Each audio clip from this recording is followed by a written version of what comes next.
Pride and Prejudice by Jane Austen, Chapter 36. If Elizabeth, when Mr. Darcy gave her the letter, did not expect it to contain a renewal of his offers, she had formed no expectation at all of its contents. But such as they were, it may well be supposed how eagerly she went through them, and what a contrariety of emotion they excited. Her feelings as she read were scarcely to be defined.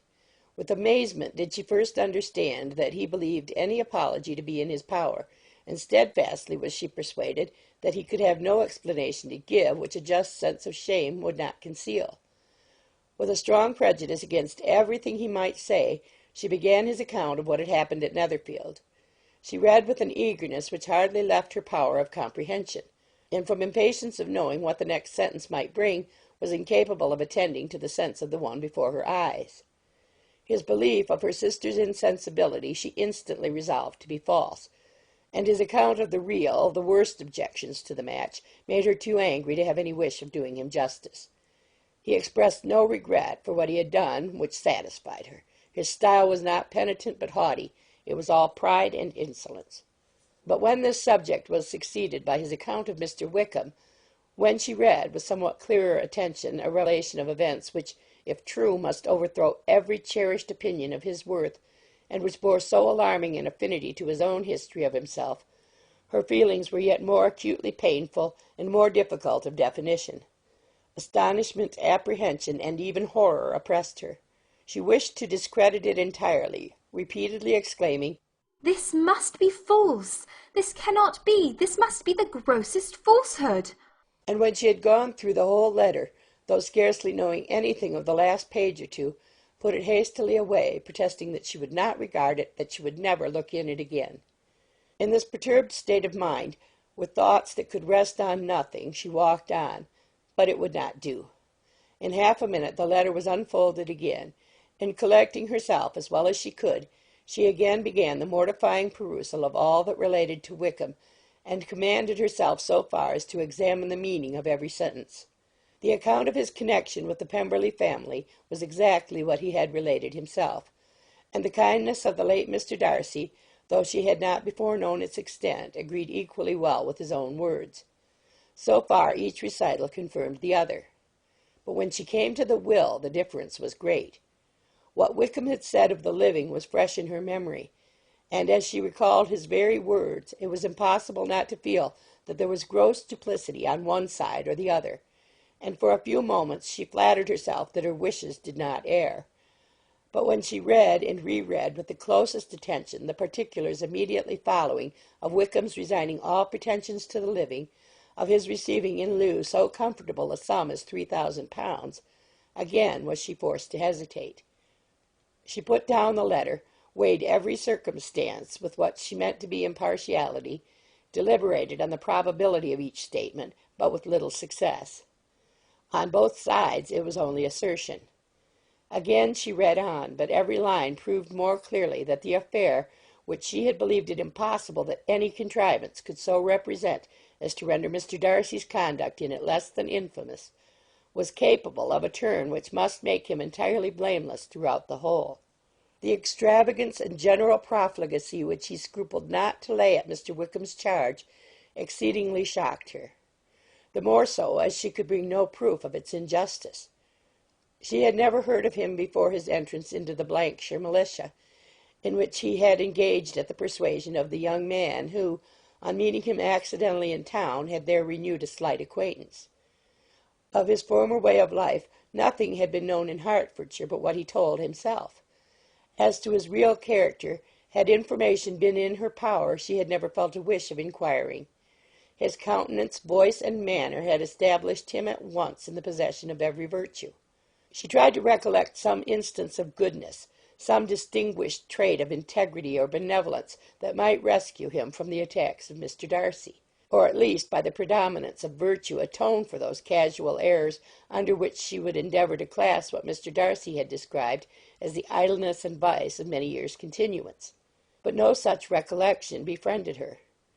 She could see him instantly before her, in every charm of air and address, but she could remember no more substantial good than the general approbation of the neighbourhood, and the regard which his social powers had gained him in the mess. After pausing on this point a considerable while, she once more continued to read. But alas, the story which followed, of his designs on Miss Darcy, received some confirmation from what had passed between Colonel Fitzwilliam and herself only the morning before. And at last she was referred for the truth of every particular to Colonel Fitzwilliam himself, from whom she had previously received the information of his near concern in all his cousin's affairs, and whose character she had no reason to question. At one time she had almost resolved on applying to him, but the idea was checked by the awkwardness of the application, and at length wholly banished by the conviction that Mr. Darcy would never have hazarded such a proposal if he had not been well assured of his cousin's corroboration. She perfectly remembered everything that had passed in conversation between Wickham and herself in their first evening at Mr. Phillips's. Many of his expressions were still fresh in her memory. She was now struck with the impropriety of such communications to a stranger, and wondered it had escaped her before. She saw the indelicacy of putting himself forward as he had done, and the inconsistency of his professions with his conduct. She remembered that he had boasted of having no fear of seeing Mr. Darcy, that Mr. Darcy might leave the country, but that he should stand his ground. Yet he had avoided the Netherfield ball the very next week. She remembered also that till the Netherfield family had quitted the country, he had told his story to no one but herself, but that after their removal it had been everywhere discussed, that he had then no reserves, no scruples in sinking Mr. Darcy's character, though he had assured her that respect for the father would always prevent his exposing the son. How differently did everything now appear in which he was concerned! His attentions to Miss King were now the consequence of views solely and hatefully mercenary, and the mediocrity of her fortune proved no longer the moderation of his wishes, but his eagerness to grasp at anything. His behaviour to herself could now have had no tolerable motive. He had either been deceived with regard to her fortune, or had been gratifying his vanity by encouraging the preference which she believed she had most incautiously shown. Every lingering struggle in his favour grew fainter and fainter, and in farther justification of Mr. Darcy, she could not but allow that Mr. Bingley, when questioned by Jane, had long ago asserted his blamelessness in the affair. That proud and repulsive as were his manners, she had never, in the whole course of their acquaintance, an acquaintance which had latterly brought them much together and given her a sort of intimacy with his ways, seen anything that betrayed him to be unprincipled or unjust, anything that spoke him of irreligious or immoral habits, that among his own connections he was esteemed and valued, that even Wickham had allowed him merit as a brother, and that she had often heard him speak so affectionately of his sister as to prove him capable of some amiable feeling, that had his actions been what Mr. Wickham represented them, so gross a violation of everything right could hardly have been concealed from the world, and that friendship between a person capable of it and such an amiable man as Mr. Bingley was incomprehensible. She grew absolutely ashamed of herself. Of neither Darcy nor Wickham could she think without feeling she had been blind, partial, prejudiced, absurd. "How despicably I have acted!" she cried. "I, who have prided myself on my discernment! I, who have valued myself on my abilities! Who have often disdained the generous candour of my sister, and gratified my vanity in useless or blamable mistrust! How humiliating is this discovery! Yet how just a humiliation! Had I been in love, I could not have been more wretchedly blind. But vanity, not love, has been my folly. Pleased with the preference of one, and offended by the neglect of the other, on the very beginning of our acquaintance I have courted prepossession and ignorance, and driven reason away where either were concerned. Till this moment I never knew myself." From herself to Jane, from Jane to Bingley, her thoughts were in a line which soon brought to her recollection that Mr. Darcy's explanation there had appeared very insufficient, and she read it again. Widely different was the effect of a second perusal. How could she deny that credit to his assertions in one instance which she had been obliged to give in the other? He declared himself to be totally unsuspicious of her sister's attachment, and she could not help remembering what Charlotte's opinion had always been. Neither could she deny the justice of his description of Jane. She felt that Jane's feelings, though fervent, were little displayed, and that there was a constant complacency in her air and manner not often united with great sensibility. When she came to that part of the letter in which her family were mentioned in terms of such mortifying yet merited reproach, her sense of shame was severe. The justice of the charge struck her too forcibly for denial, and the circumstances to which he particularly alluded as having passed at the Netherfield ball, and as confirming all his first disapprobation, could not have made a stronger impression on his mind than on hers. The compliment to herself and her sister was not unfelt.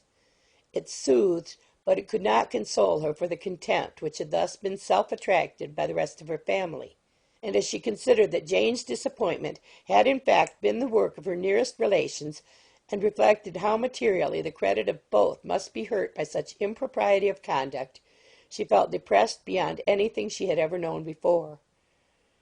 After wandering along the lane for 2 hours, giving way to every variety of thought, reconsidering events, determining probabilities, and reconciling herself, as well as she could, to a change so sudden and so important, fatigue and a recollection of her long absence made her at length return home, and she entered the house with the wish of appearing cheerful as usual, and the resolution of repressing such reflections as must make her unfit for conversation.